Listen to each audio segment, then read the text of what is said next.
केंद्र सरकार शिल्पपति मान स्वार्थ रक्षा लगी 1.5 वर्ष तले श्रम आईन में व्यापक परिवर्तन करिसेंती जहाँ देशर 80 कोटी श्रमिकों मौलिक अधिकार को क्षुण्ण कर विरुद्ध श्रमिक समाज एकजुट हो आंदोलन कर आवश्यकता रही। गुरुवार मई दिवस अवसर में बालेश्वर राजमिस्त्री और निर्माण संघ पक्षर आयोजित विश्व श्रमिक दिवस अवसर में मुख्य अतिथि भाव जोगदे पूर्वतन मंत्री तथा ट्रेड यूनियन नेता प्रफुल्ल सामल एकथा उल्लेख करते।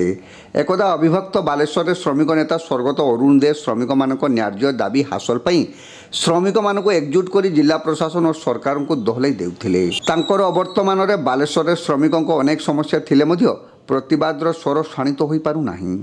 गोटे शिल्प गोटे श्रमिक संगठन व्यवस्था रहिले कारखाना मालिक न्याय्य दाबी पूरण करने को बाध्य हेबे। मात्र गोटे शिल्प 10टी श्रमिक यूनियन रहिले कारखाना मालिक माने निज स्वार्थ हासिल करेंगे। मुख्य वक्ता भाव पूर्वतन विधायक स्वरूप कुमार दास जोगदे कही कि पूर्वतन मुख्यमंत्री नवीन पट्टनायक श्रमिक मानक दाबी और मूल्य वृद्धि को आखि आगे रखी गोटे दिन में श्रमिक मानक मजूरी 110 टंका वृद्धि करते। कौन राज्य सरकार एभली निष्पत्ति नहीं पारि नाहंती। स्वर्गत अरुण दे श्रमिक आंदोलन को श्री दास स्मरण कर भड़ी जड़े श्रमिक नेता मिलवा कष्टकर बोली कही। संघ सभापति रंजन बागों पौरोहित्य में आयोजित सभार संपादक अशोक कुमार बेरा श्रमिक मानक दाबी समस्या और संघर आगामी दिन कार्यपंथा उपर आलोकपात करते। अन्य ट्रेड यूनियन नेता तथा संघर वरिष्ठ परामर्शदाता विष्णु प्रसाद महांती, पौरपालिकार भाइस चेयरमैन कैलाश चंद्र सेठी, पूर्वतन भाइस चेयरमैन मनोज कुमार राउत, वैषयिक परामर्शदाता गौरी शंकर जेना, इंजीनियर चिराग रणा, छात्रनेता विभुदत्त परिड़ा, पूर्वतन काउंसिलर विश्वजित महापात्र, तपन परमाणिक, पूर्वतन भाइस चेयरमैन मनोज राउत प्रमुख उद्बोधन दे श्रमिक दिवसर तात्पर्य संपर्क में आलोकपात करते। सभा प्रारंभ में संघर भूतपूर्व सभापति स्वर्गत अरुण दे, वैषयिक परामर्शदाता स्वर्गत गोपीनाथ रणा और भूतपूर्व संपादक माधवनंद बेहेरा अमर आत्मा प्रति सम्मान जणाई 2 मिनिट नीरव प्रार्थना करा जायथिला। पूर्वाह्न 10टार स्टेशन क्लब एक विशाल शोभायात्रा बाहरी ओटी रोड दे सहर परिक्रमा करथिला। 2000 राजमिस्त्री और निर्माण श्रमिक इस शोभायात्रा रे अंशग्रहण करथिले।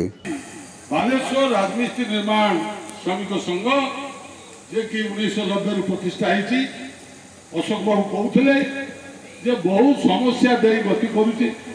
श्रमिक तो थिले समस्या एवं आपण जानती अनेक समय समस्या आसे ना जदि सरकार एवं सरकारी कल आईनगत भाव कार्य करे। आपण मैंने आम सब अनुभव करे जो सरकार बर्तमान रोचती श्रमिक अपेक्षा मालिक मान बेसी नजर अच्छी। जदि मालिक सामान्य किसी आँच आसूसी से श्रमिक आक्रमण होपर्यंत जो कथा बिरला टायर्स कथा कहला बिरला टायर्स शताधिक कर्मचारी वर्ष वर्ष धरी काम करते भी आज से जो प्राप्य मजूरी प्राप्य बाकिया पाउना प्रोविडेंट फंड ये सब मिलना। आईनगत भाव में जो मैंने रिपोस्टिंग हवा कथा होना ये खाली एथि नुह ये गोटे चरित्र हो गला।